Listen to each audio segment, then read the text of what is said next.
Hi dear students, welcome back to the series on history of English literature. Dear students, we are making a series on history of English literature and we have covered many topics in this series.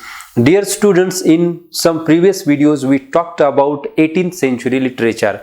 So this is the continuation of 18th century literature, and in this video we are going to talk about an important figure in English literature in the 18th century. That is Alexander Pope. So we will talk about background of Alexander Pope. We will talk about his major works or important works he composed and the things which are included there in his work. So we will have a brief discussion on each work which we are taken here for our consideration. So Alexander Pope. Now if you look at Alexander Pope, you will find that he is considered as the poet of the great nation, and his work, especially his satires and didactic verse, has a special importance in the whole history of English literature. So we have his heroic couplets, very famous, his satires, and again he is undisputed master of satire and didactic verse. He became model for other writers, not only in England but for foreign writers too. He gave his entire life to letters, and he very aptly represents the age of 18th century. Now, how he become an independent author in the whole series of 18th century literature? Here we have other writers like Jonathan Swift, Addison, and some more. If you look at Jonathan Swift or Addison, we find that they have their other professions except literature. Jonathan Swift was a clergyman and politician. We have Addison who was the secretary to state. But here Alexander Pope has his own place in literature because he did not rely on the patrons. He created his place by his efforts, own efforts, and he received that place in the literature in 18th century. So dear students, he aptly represents his age, the 18th century, because we find the minute observation of Alexander Pope in his poetry, in his satires, in his didactic verse. Now let's talk about the background of Alexander Pope. He was born in London in the year of Revolution, as we all know, in 1688. But he received very little school education, and very early he began to write poetry, and he composed his famous pastorals at the age of 16. And dear students, he became well known in England before the age of 24 because he composed Essay on Criticism and Rape of the Lock, one of his masterpieces, and his fame spread all over England with this poem called Rape of the Lock, and he gave new insights into literature through his different writing like Essay on Criticism and Rape of the Lock. Now if you look at Essay on Criticism, it is an important work, though its name is essay, but it is composed in the verse form. So that is a very significant kind of thing in itself. We will going to talk about this Essay on Criticism later in this video. Now dear students, let's move.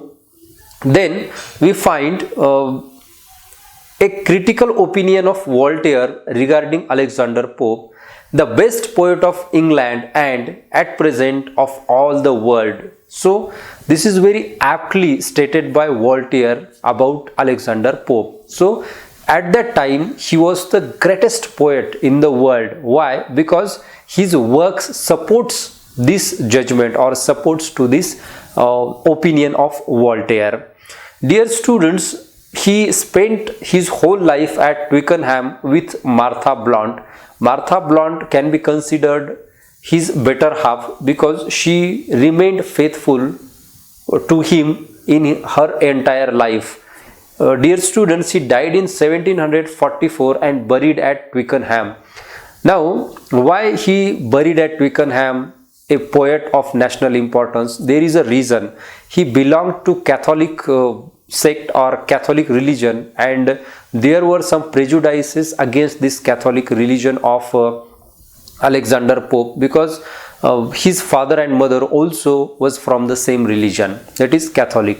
And the apt resting place of Alexander Pope must have been in Westminster Abbey, which is due to him, but due to this religion, Catholicism, he was buried at Twickenham. Now dear students, here we have some of the famous works. We have actually Alexander Pope composed so many works in his lifetime, because we saw that Alexander Pope was an independent writer who lived without any patronage. He did not find any patron for his literature, but he gave full time to literature. He gave his entire life to literature, and hence we find he composed so many poems, so many kind of literature.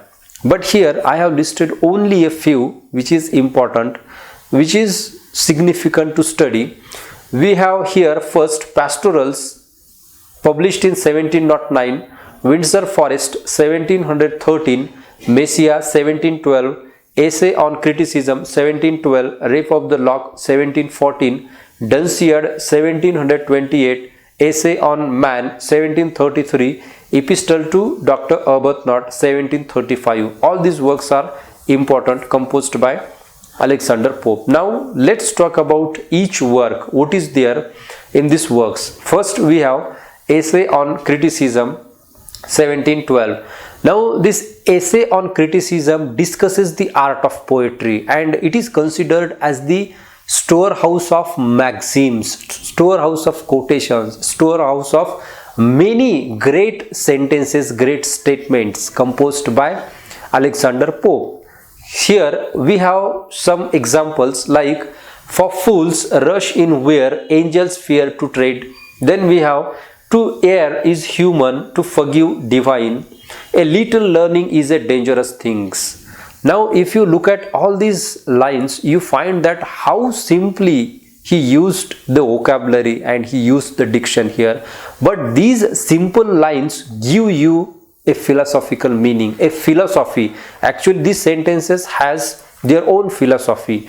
If you look at, to err is human, to forgive is God.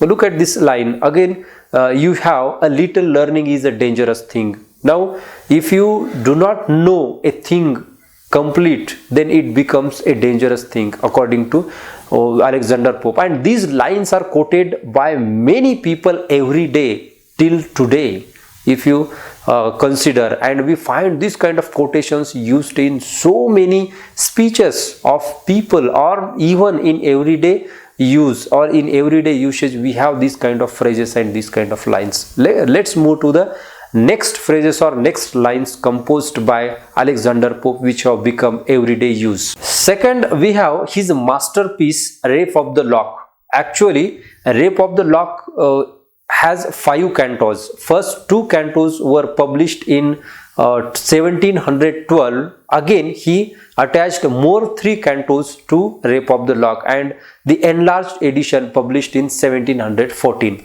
Now this Rape of the Lock is inspired from a very trivial incident in the court of Anne. There were 2 families, and in one family we have a beautiful maid who has curly hairs, and a person just snapped the curly hairs of that lady, and after that the 2 family quarreled, and out of this quarrel Alexander Pope took inspiration and he composed this Rape of the Lock, and later it became a very famous poem in English literature, and at that time this poem earned a lot of fame to Alexander Pope. So it is inspired from a trivial incident, and in this poem we find the minutest details of the London society. Actually it is a mock heroic poem, a satire, and this has been considered as the greatest poem of the time.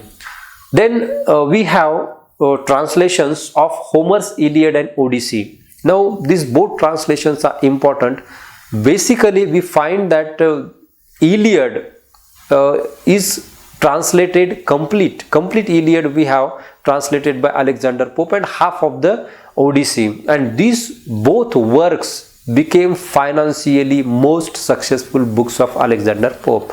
which earned him a lot of money, and again his fame got to a high point.